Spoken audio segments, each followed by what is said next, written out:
Hello friends, welcome to software engineering channel. क्या हाल चाल है आप लोगों का। डॉट नेट की इंटरव्यू क्वेश्चन सीरीज़ के अंदर आज का जो क्वेश्चन है हमारा, जो हम डिस्कस करने वाले हैं, वो है implicit and explicit casting in C#.NET। बहुत आसान और बहुत सिंपल सा टॉपिक है, लेकिन जब सवाल इसके बारे में आता है तो अक्सर इसको पूछा इतने डिफरेंट तरीक़ों से जाता है कि समटाइम इस पर भी बच्चे कंफ्यूज हो जाते हैं, क्योंकि ज़ाहिर है आप इंटरव्यू जब दे रहे होते हो तो आपके ऊपर हमेशा से एक स्ट्रेस बना पड़ा होता है। सो चलें हम देखते हैं कि क्या होता है। तो इम्प्लिसिट कास्टिंग जो है ये कंपाइलर ऑटोमेटिकली कर देता है। इसमें आपको कुछ ख़ास किस्म का कोड नहीं लिखना पड़ता कि ये जो आप सिग्नल दे रहे हो कि भाई इस तरीके से करके दे दो। ठीक है, डायरेक्ट मैं चलता हूँ एग्जांपल के सामने। तो देखें ऊपर लिखा हुआ है मैंने int my int is equal to 100, यानी कि मैंने इंट के अंदर जो है इंटीजर डाटा टाइप के एक वेरिएबल माई इंट के अंदर 100 डाल दिया, चला गया, सिंपल। अब मैंने माई इंट में पड़ी हुई वैल्यू को उठा के वापस आगे कहाँ डाल दिया, डबल माई डबल के वेरिएबल के अंदर डाल दिया, तो सिंपली आराम से चला जाएगा। इंटीजर की वैल्यू डबल में आराम से चली जाएगी, क्योंकि इंटीजर एक छोटा वेरिएबल है और डबल एक बड़ा वेरिएबल है।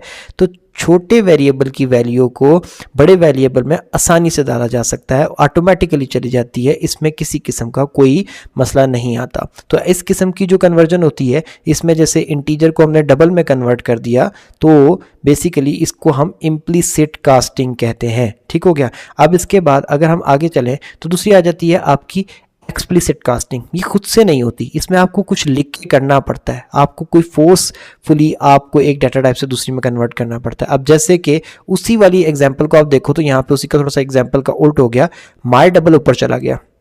अब माई डबल एक बड़ी डाटा टाइप है। अब उस बड़ी डाटा टाइप में से आप डाटा को निकाल के माई इंट के अंदर डाल रहे हो, यानी कि बड़ी डाटा टाइप के अंदर से बड़े वेरिएबल में से डाटा को निकाल के आप छोटे वेरिएबल में डाल रहे हो।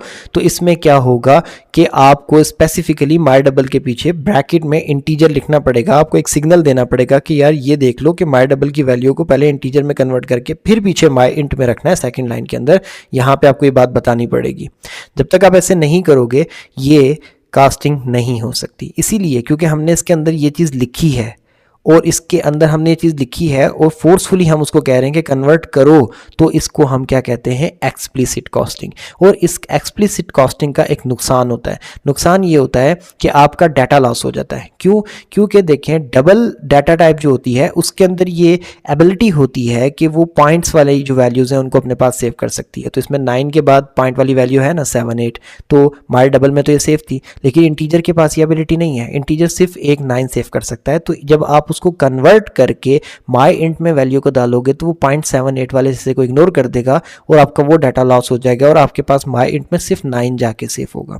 तो इसकी एग्जांपल अगर हम डेली लाइफ एग्जांपल के तौर पे देखें तो इसकी मिसाल यही है कि अगर हम पीछे वाली के ऊपर चले जाएं, जिसको हम क्या कह रहे थे, इम्प्लिसिट कास्टिंग, तो इसमें यह है कि आपके पास जो है एक बड़ा सा जो है वो है गिलास और उसके अंदर आप एक बॉटल के छोटे से मुंह से पानी डाल रहे हैं, तो बड़ी आसानी से आप उस बड़े से खुले से गिलास में डाल सकते हैं, कोई मसला नहीं। ठीक है, लेकिन जब आप एक्सप्लिसिट कास्टिंग पे जाते हैं तो इसकी मिसाल ये है कि अब आप उस गिलास से वापस पानी को उस छोटे से मुंह वाले बॉटल के अंदर डाल रहे हैं। तो एक्सप्लिसिट कास्टिंग के अंदर जब आप ये काम करेंगे तो ये आपको बड़ा फोर्सफुली, बड़ी मैनुअल अप्रोच यूज़ करके करना पड़ेगा। अदरवाइज आप ज़रा सा भी गिलास को आगे पीछे हिलाओगे तो पानी साइड से गिरना शुरू हो जाएगा।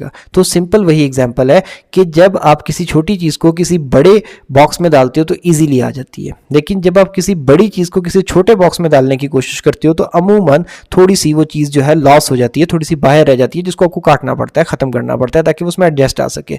तो इम्प्लिसिट कास्टिंग ऑटोमेटिक है, एक्सप्लिसिट कास्टिंग आपको करनी पड़ती है, और जो आपको करनी पड़ती है उसमें डाटा लॉस हो सकता है। ठीक है, और उसके लिए स्पेसिफिकली आपको पीछे डाटा टाइप मेंशन करनी पड़ती है। तो ये सिंपल सा कंसेप्ट है एक्सप्लिसिट कास्टिंग और इम्प्लिसिट कास्टिंग का। इंटरव्यू में बहुत ज़्यादा पूछा जाता है, इसलिए सोचा इसको भी कवर कर दें। तो आई होप सो कि आपको ये कंसेप्ट समझ आ गया होगा। दोबारा मिलते हैं नेक्स्ट वीडियो में, तब तक के लिए अल्लाह हाफिज़।